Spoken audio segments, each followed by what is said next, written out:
आपल्या परिसरातील ताजे आणि महत्त्वाचे अपडेट पाहिजे तर मग आजच C24 तास या आपल्या YouTube चॅनलला लाईक करा, शेअर करा, सबस्क्राइब करा आणि बेल आयकॉनवरती क्लिक करायला अजिबात विसरू नका। हे आमचा जो कर्जुले हरेश्वर गण आहे हा सर्वसाधारण पुरुष या जागेकरता राखीव झालेला आहे। 2007 साली मी माझ्या भावाकरता याच गणातून उमेदवारी घेतली होती। त्यांचाही अल्पशा मताने पराभव झाला। 2012 मध्ये माझ्या पत्नीकरता याच गणातून उमेदवारी मी घेतली होती, परंतु तिचाही थोडक्यात पराभव झाला। त्याचं कारण असं का गंगाराम शेठ आणि मी आम्ही समोरासमोर आमच्या कुटुंबातच वाद झाला आणि त्या वादाचा हा फटका मला या ठिकाणी बसला। खरं तर आज म्हणजे आज जी ही 2025 ची निवडणूक आहे, गंगाराम शेठ माजी सभापती आणि माझे बंधू हे आज ह्या निवडणुकीला माझ्याबरोबर आहेत, ही एक आमची जमेची बाजू आहे।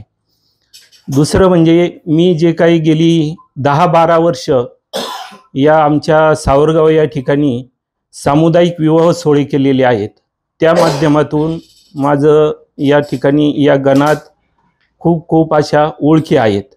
तिसरं म्हणजे माझी या ठिकाणी मंगलमूर्ती पतसंस्था या नावाने पतसंस्था आहे आणि तिचा अध्यक्ष मी आहे।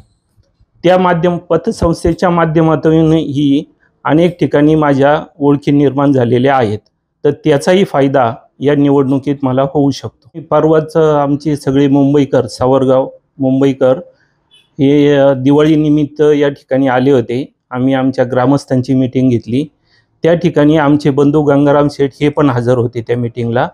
आणि आमच्या सगळ्या ग्रामस्थांचं असंच ठरलं का बाबा आता आपल्याला ही निवडणूक करायचीच, कोणत्याही परिस्थितीत करायचीच। गंगाराम शेठची पण तीच इच्छा आहे आणि म्हणून आता आम्ही कोणत्या पक्षाकडून करायची हे अजून आमचं नक्की झालेलं नाही। जो पक्ष देईल त्या पक्षाकडून निवडणूक करायची आणि नाहीच पक्षाने दिलं तर अपक्षसुद्धा आमची ग्रामस्थांची आणि गंगाराम शेठची तयारी आहे।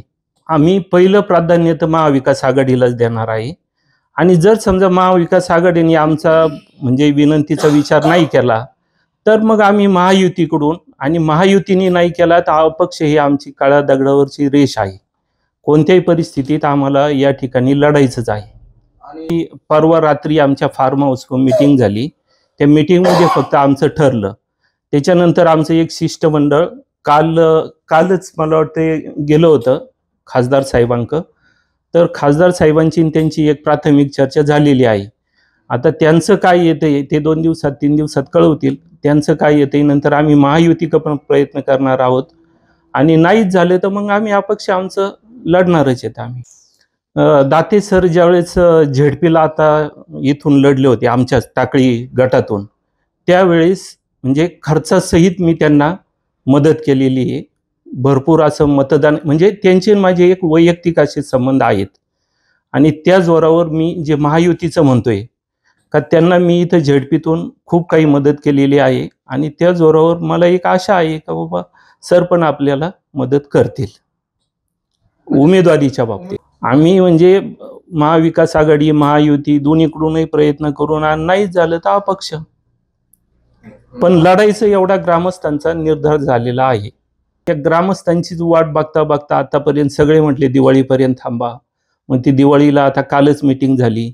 आता फोनवर चालू आहे चर्चा वगैरे, पळसपूर असेल, काटाळवेडा असेल, कासारा असेल, नांदूर असेल, परंतु आम्ही अजून त्याच्यात म्हणजे तेवढी काही हे केलेली नाही, म्हणजे जाऊन प्रत्यक्ष भेटणं। जोपर्यंत उमेदवारीचं आपलं फायनल होत नाही तोपर्यंत तोपर्यंत आमचं चालूच राहणार आहे। आमच्या गणातली भरपूर कामं बाकी आहेत, अजून रस्त्याची आहेत, लाईटची आहेत, त्याच्याकरता तर ही उमेदवारी करायची आहे खरी।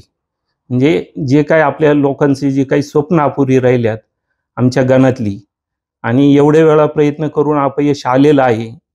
ठीक आहे, काही गोष्टींमध्ये आमच्या घरातलाच वाद होता, तो घरातला वाद आज मिटलेला आहे आणि जी काही म्हणजे आमच्या गणातल्या लोकांची जी काही अपेक्षा स्वप्न जी काही अपूर्ण राहिल्यात ती खऱ्या अर्थाने आता ही निवडणूक लढवून पूर्ण करायच्यात।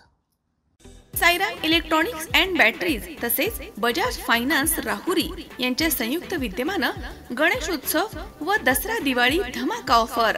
भरा फक्त 1 रुपया आणि घेऊन जा आपली आवडती इलेक्ट्रॉनिक वस्तू। प्रत्येक खरेदीवर मिळवा हमखास गिफ्ट।